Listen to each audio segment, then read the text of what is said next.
Como você pode vencer o mal? Romanos 12, 21 diz assim: não te deixes vencer pelo mal, mas vence o mal com o bem. É vence, não é perde, não é seja derrotado, é vence. A Bíblia o tempo inteiro está levando o ser humano não para fugir, mas para vencer. Resistir ao diabo e ele fugirá de vós. Ele fugirá de vós. Então você tem de ser mesmo aquele frouxo, fraquinho. O que você tem de ser, homem? Não é? A gente tem visto hoje, nesse tempo, o medo e essa fuga masculina. O homem tem fugido de tudo. O homem tem fugido muitas vezes da família, ele tem fugido da igreja, ele tem fugido das responsabilidades, todo tipo de compromisso. O homem muitas vezes tem fugido. Eu tenho ouvido muito aqui no canal: nunca vou me casar, nunca vou me casar. Sim, os homens estão fugindo das mulheres nesse tempo, mas essa é a posição correta? Qual é o problema verdadeiro, homem? O casamento é o verdadeiro problema? Não se casar é a melhor saída? E uma outra questão para a gente pensar: é só o casamento que tem levado o homem aos tribunais, ao sofrimento, à angústia? O que é verdadeiramente que tem mesmo transtornado a vida dos homens? A gente vai se centrar nesse vídeo aqui na solução do problema. A gente vai buscar aqui nesse vídeo olhar para Jesus, porque o nosso foco aqui, o nosso direcionamento é cristão. A gente vai procurar olhar para Jesus como o topeira, né? O tolerão, o bobinho. Era isso mesmo que Jesus era? Como é que Jesus era verdadeiramente? Que tipo de homem que Jesus era? Jesus foi um homem tão extraordinário, um homem tão perigoso. Eu queria encontrar uma outra palavra, porque eles criam lá no passado que Jesus era uma ameaça. E Jesus foi verdadeiramente uma ameaça que se consolidou. Jesus era terrivelmente perigoso e ele tinha nele uma característica que atraía as multidões. Quem pensa que as mulheres tinham medo de Jesus? Mas os homens tinham. Os homens, principalmente os homens malignos, tinham muito medo de Jesus. E é isso que eu falo nos meus vídeos. Quando eu falo que o homem tem de ser perigoso, ele tem de ser perigoso para o mal, não é para a mulher. O homem tem de ser violento para o mal, não é para a mulher. O homem tem de ser agressivo, tem de avançar para cima, para arrebentar, porque ele tem força para fazer isso. Ele foi estruturado espiritualmente para fazer isso. Contra o mal, não contra a mulher. A mulher, não. O papel dele não se resume à libido, não se resume ao relacionamento, ao direcionamento só para o lado da mulher. A família já é maior do que a mulher. Porque quando a gente inclui família, você inclui base social, você inclui tudo o que está construído hoje. Isso não se resume só ligar na direção da mulher. Voltaram o olhar do homem só para a direção da mulher e tem derrubado os homens, tem hoje, nesse tempo, acabado com os homens, amedrontado. Eles têm feito o homem fugir. Não é o homem que tem de fugir. Quem tem de fugir é o adversário, é o inimigo do homem, o verdadeiro adversário, que é o mal. Então já fica aqui nesse vídeo, curte agora, que é para você não ficar até o final e depois você esquecer de curtir, porque é para você ficar até o final. E também, se você não é inscrito, se inscreva, ative o sininho. Eu convido você a fazer isso Nosso direcionamento é cristão. Você é muito bem-vindo aqui de qualquer segmento espiritual que você tiver, mas a nossa vertente aqui, nós vamos primar pelo poder do nome de Jesus para nos manter firme nela, dentro da palavra de Deus. Então, vamos lá.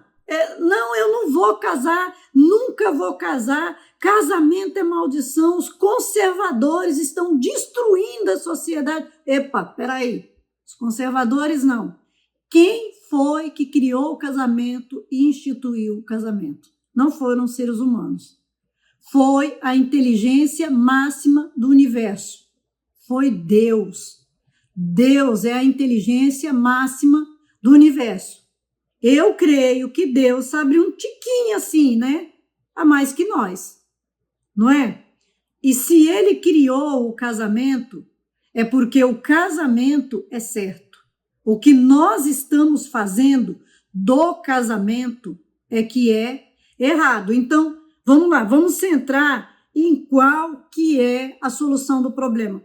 O homem não casar é a solução do problema. Se o homem não casar, se ele ficar sozinho, vai ajudar a vida dele, vai ajudar a sociedade, vai ajudar o mundo. E em que o homem não casar vai ajudar? Vai acabar com a perseguição para cima da figura masculina, o homem não casar? Olha, agora presta atenção, você já parou para pensar que se existe um mundo social é porque existe um mundo espiritual?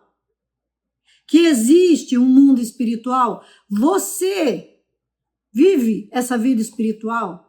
Você já se entregou e tem colocado Deus em primeiro lugar da sua vida? Porque Deus é a inteligência máxima do universo. Então, se você se coloca ali junto com Deus, se você coloca a inteligência máxima do universo sobre a sua vida, você tem mais chance de acertar ou mais chances de errar? Será que o seu foco não está para a direção errada? Seu foco não está só na direção da mulher? Tudo é na direção da mulher?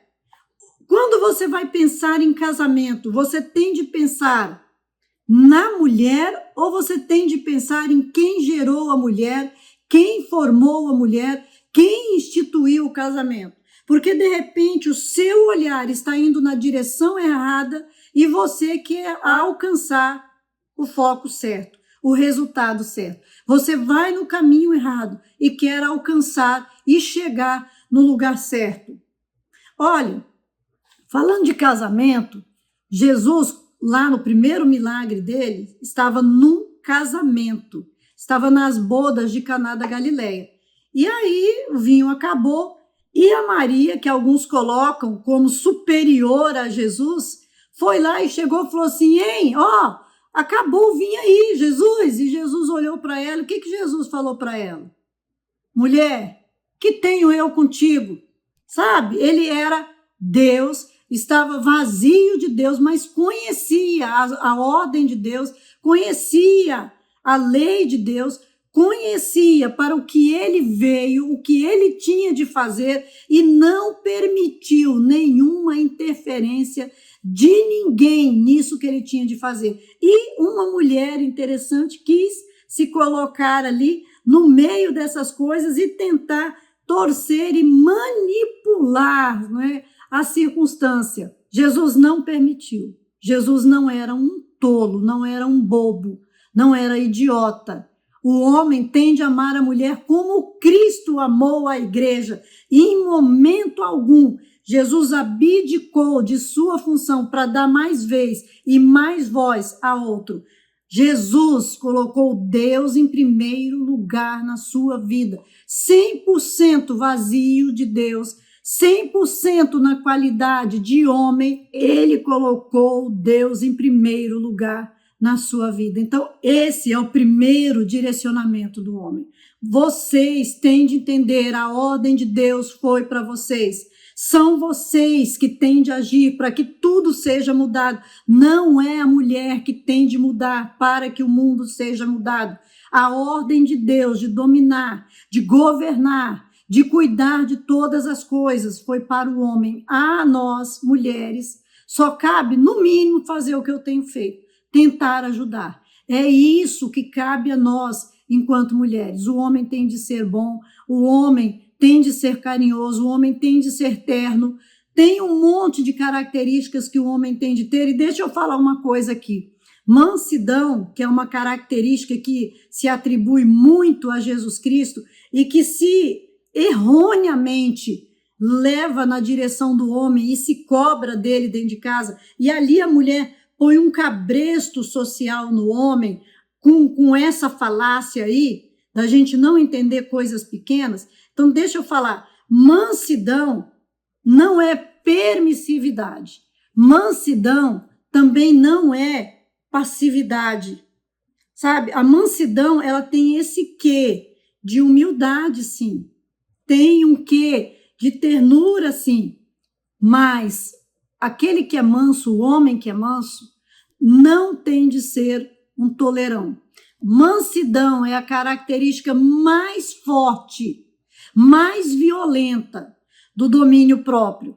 É a capacidade de não se deixar influenciar pelo mal, de não se identificar com o mal. Sabe? Quando você não deixa o mal chegar até você, isso é mansidão. Jesus tinha mansidão. Ele era extremamente violento. O mal chegava nele e batia como se estivesse batendo numa rocha. Isso é mansidão. É assim que o homem tem de ter. A mansidão, ela estimula a força, ela é uma força, ela estimula a ternura, faz a mulher criar admiração pelo homem, faz a mulher entender o lugar do homem. Sabe qual é a solução do problema? É o homem estar onde Deus deseja que ele esteja. É o homem se colocar para pensar como Deus pensa, para, pensando como Deus pensa, ter sabedoria para agir como Deus age, para mudar toda a história da sua vida, para ser transformado e transformar o mundo. Esse poder está na mão do homem. Não é estar com medo, não é perder suas principais características, que é coragem, ousadia e força. O homem não tem de ceder ao medo e não tem de desistir daquilo que Deus estabeleceu. Se Deus estabeleceu, é o certo. Então, qual é a saída para o homem? Estar debaixo do certo, estar debaixo da ordem de Deus e começar agora a formar a sua mentalidade, a sua vida, a sua força e gerar homens de poder para as próximas gerações e gerar mulheres transformadas pela palavra de Deus, porque quando o homem assume a autoridade que Deus colocou nas mãos dele, ele ajuda também as mulheres a construir um padrão mental sábio e a ser socialmente sábia. Se o homem não é sábio, se o homem não exerce o seu papel, infelizmente não há um substituto para ele. A mulher não vai fazer. Se ela mudar, não muda nada. Mas se o homem mudar, muda tudo. Concorda comigo? Deixa aí seu comentário. Vai lá na descrição, vê os meus livros, nos ajude a continuar produzindo esse material que a gente tem produzido aqui. Vai lá, vê os meus livros.